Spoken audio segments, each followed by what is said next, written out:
श्रीपराशरभट्टार्याः श्रीरङ्गेशपुरोहिताः श्रीवत्साङ्गसुधः श्रीमान् श्रेयते मेस्तु பூயசே.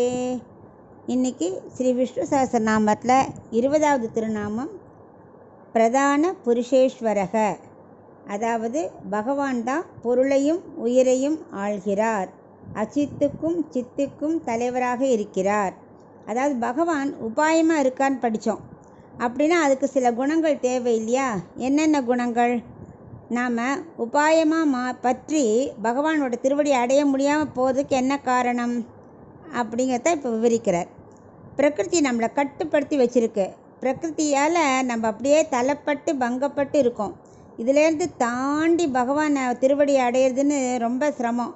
அவர் தான் அதுக்கு பகவான் நினைக்கணும். அதுதான் உபாயம் படித்தோம். அதுக்கு பேர் உபாயத்துவம். அப்போ உபாயத்திற்கு குணங்கள் உண்டா? உண்டு. 3 குணங்கள் என்னென்ன? பிரதான, புருஷக, ஈஸ்வரக. பிரதானன்னா அச்சித்து, புருஷகன்னா சித்து.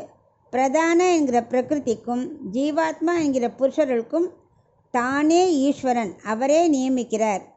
பிரகிருத்தியை நியமிப்பது பகவான் தானே. அதனால் இப்போ பகவான் நினச்சார்னா பிரகிருதியை தங்கிட்ட கூட்டுன்றலாம்.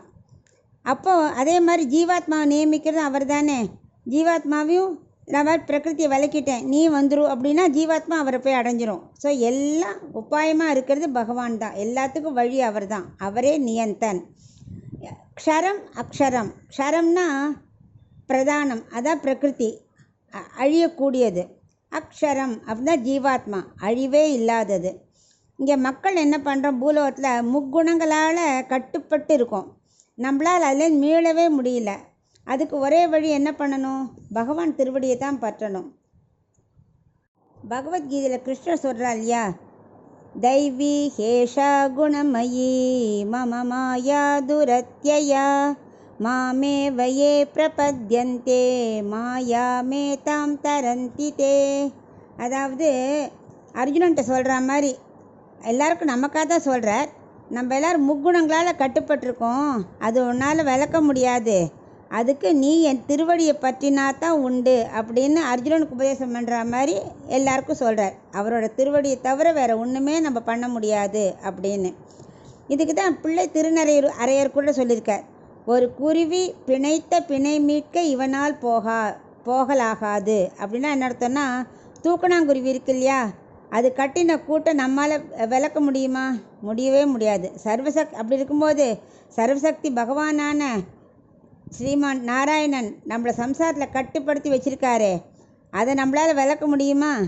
அதான் உபமானம். கூடுங்கிறது பிரதானம். உள்ளே நம்மளாம் இருக்கோம் இல்லையா, அந்த இது கூட்டுக்குள்ளே புருஷக, நம்மளாம் புருஷக. இந்த ரெண்டையும் நியமிக்கிறது, கட்டுப்படுத்துறது எல்லாம் ஈஸ்வரன். அதான் பட்டர் சொல்கிறார், இங்கே தத்துவத்திரயமே அடங்கியிருக்கு அப்படின்னு. ஏன்னா பிரகிருதி, புருஷக, ஈஸ்வரக 3 தத்துவத்தையும் அவர் சொல்லிட்டார் இல்லையா. அதனால் நம்ம என்ன பண்ணணும்? பிரதான புருஷேஸ்வரகனா 2ஐயும் நியமிப்பவர், ஆள்பவர் ஈஸ்வரன். அதான் இதுக்குள்ள பொருள்.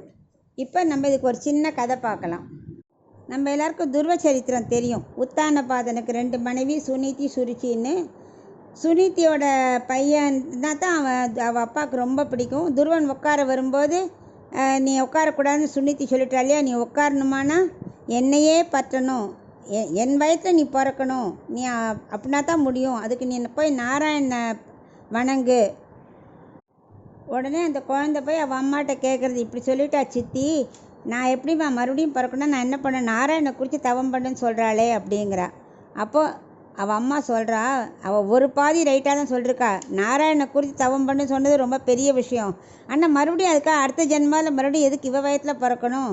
நீ நன்னா தவம் பண்ணியானா ஸ்ரீமன் நாராயணன் மடியிலேயே போய் உட்காரலாம் அப்படின்னு அவள் அம்மா நீ போய் காட்டுக்கு போய் நன்னா தபஸ் பண்ணுன்னு ஒரு அம்மா 5 வயசு குழந்தைக்கு போய் தவம் பண்ணுன்னு சொல்லி அனுப்புகிறா. இவள் வரைச்சி நாரதர் வழியில் பார்த்து அவருக்கு உபதேசம் பண்ணுறார். ஓம் வாசுதேவாய நமக அப்படிங்கிற அக்ஷரத்தை சொல்லி ப்ரே பண்ண சொல்கிறார். அந்த குழந்தை அவ்வளோ கடும் தவம் பண்ணுறது. அந்த 5 வயசு குழந்தை பண்ணுற தவத்தை பார்த்து, அது தேஜஸ், அதெல்லாம் பார்த்து தேவர்களே பயந்து போயிட்டாலாம். அவள் போய் நான் பெருமாள்கிட்ட சொல்கிறா, நீங்கள் அவருக்கு காட்சி கொடுத்துருங்க, எங்களுக்கு தேஜஸை தாங்க முடியல, எங்களுக்கு அவ்வளோ தேஜஸாக இருக்குது அந்த குழந்தை, அதோட அக்னி ரொம்ப வீரியமாக இருக்குது அப்படின்னோடனே பகவான் காட்சி அளிக்கிறார்.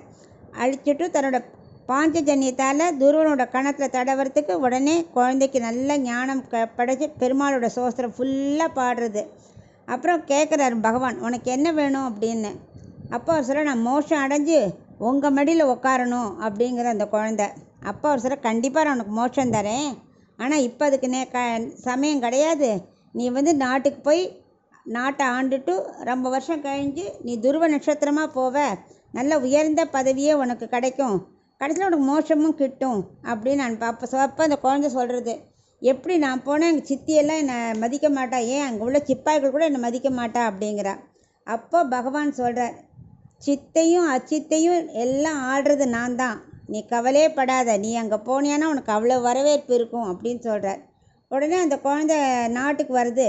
பார்த்தா சித்தியே ஆர்த்தி எடுத்து வரவேற்கிறா. அவள் அப்பா ரொம்ப சந்தோஷப்படுறா. குழந்தைக்கு பட்டாபிஷேகமே அந்த வயசு வரும்போது பண்ணி வைக்கிறார். ரொம்ப நல்ல பதவி கிடச்சிருத்தோ. கடைசியில் துருவ நட்சத்திரமாகவே ஆயிடுத்துங்கிறது கதை. அதனால் சித்தோ அச்சித்தோ ஒவ்வொன்றும் நியமிக்கிறது அவர் தான், ஆடுறது அவர் தான். நம்மளும் பிரதான புருஷேஸ்வராய நமக்கு சொல்லி வந்தால் நமக்கும் என்னெல்லாம் நமக்கு தேவையோ சாதகமாக பகவான் நமக்கு அமைச்சு கொடுப்பார். அதுதான் இந்த திருநாமத்தோட அர்த்தம்.